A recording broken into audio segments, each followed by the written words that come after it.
Hello, I'm Seerath, and today I'm here to discuss attribution models. In the previous video, we already discussed that what is attribution, how is it important to businesses, right? So in this video, we will discuss the technical elements required to do attribution. We will discuss various models, and we will also discuss that what value do they hold for businesses. So if we want to visualize models, then we do that using touch points. So let's go to our first model and understand. So the first model that we have is last non-direct click. So if I see here, we have 4 touch points, 1, 2, 3, and 4. The number of touch points in a model depend upon our scenario and our organization. So the model here that we have is last non-direct click. So this, as we can interpret from the graph, is not based on the last click, but instead it is based on a click before the last click, right? So it is basically the last non-direct click. And what is meant by that?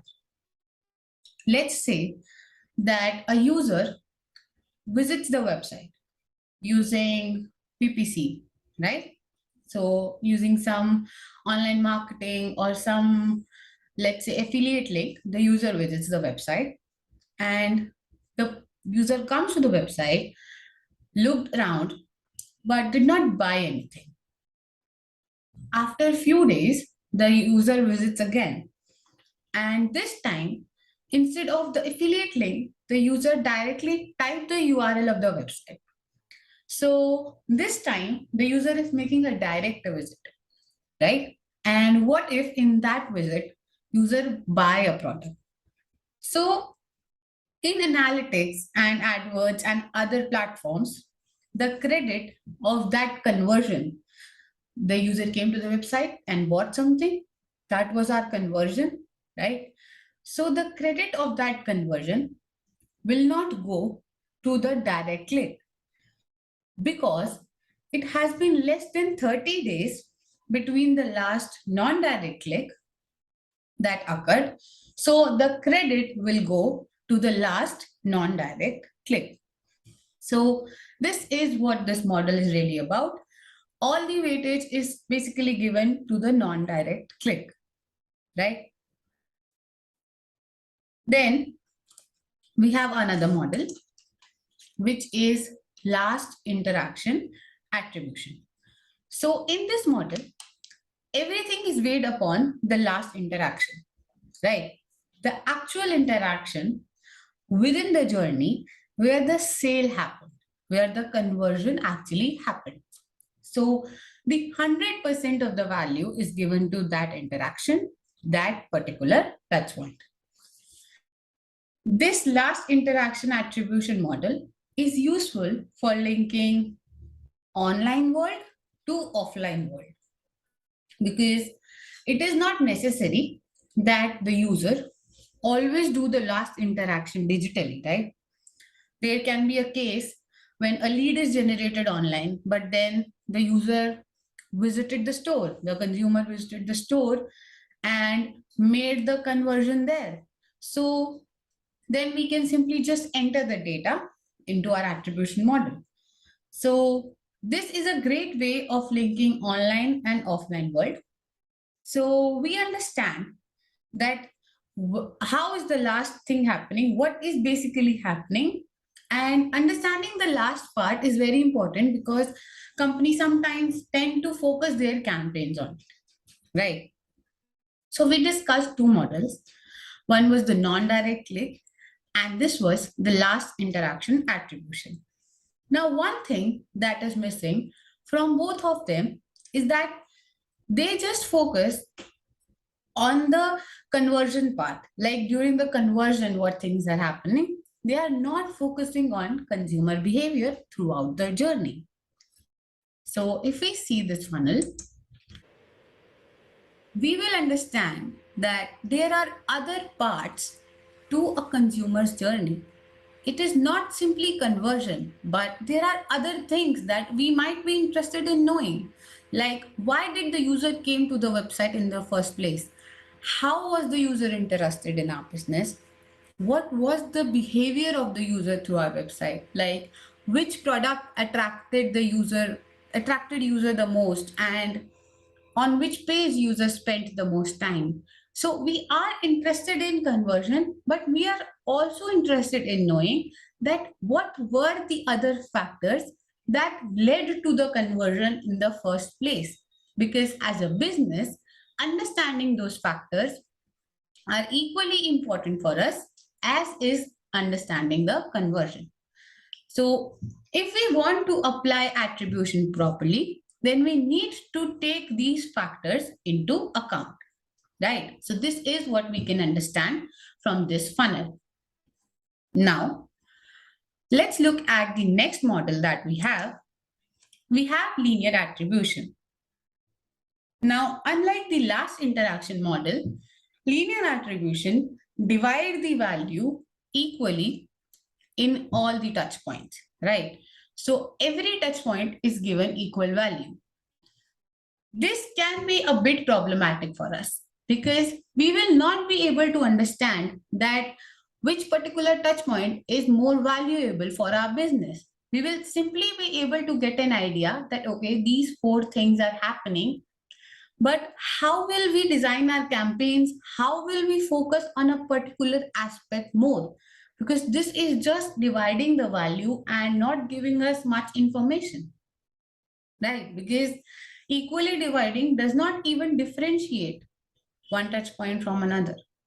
So this is what linear distribution is about. This can be good if you want to get an idea that, okay, what is actually the user journey, but the value distribution is not something that we can use in our advantage, right? Next, we have time decay attribution. Now, this model is based on like a conversion happened, right? Then we should distribute the value back through the previous visits. We give lower value to the first interaction compared to the last interaction. So the logic behind this is that timing is important. When somebody is doing something, that is very important, right? So for applying time decay attribution, we have two options. Either it can be static or it can be variable. So what is static? Basically, we give fixed percentage to each touch point. Like if I say that last one will be weighed, let's say 60%, then we say that this should be weighed 30% and this should be weighed 5%, 6%, and this should be weighed 4%. So we just fix the values, right? But the problem with fixing the value is that we did not account for the time between the interactions, right? We did not consider that what is the time duration between interaction, and we did not account it while assigning them values. That was just simply based on understanding, right? It was the marketer's understanding that we used to give the value and not the actual time decay happening between interactions. So for that, we have a bit better approach, which is the variable approach. So it do consider the time between every single interaction before giving the value distribution, right? So this was our time decay attribution. Next, we have position-based attribution. So here, the first and the last are given most credit, and the remaining is distributed among all. Like let's say the first is given 40%, the last is given 40%, and the remaining 20% is equally divided between all the touch points, right? So the first part is where we actually drive the customer towards our business. We tell them what services are we offering and how can that be useful to them. So we are giving it a high value. And the last part is where the sale actually happens. So we are giving that a high value.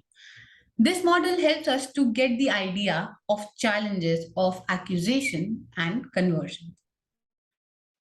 Now we have discussed some models, right? But what is the problem? That we as marketers are deciding what is important and what is not important. This should not be the case. The decision should be data based and not should be based on a single person's ability to think. For that, we have custom attribution. As we discussed, that it can be dangerous that if a marketer set the value for touch point, because then we are not accounting what value a customer is adding, right?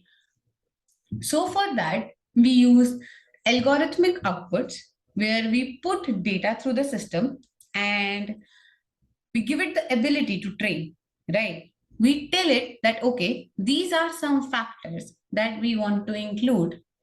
Now, the value for these factors are derived from previous data.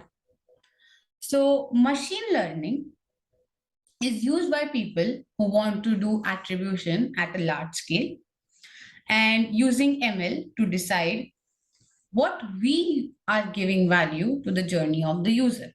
So some algorithm, machine learning is applied, and then the value for each touch point, each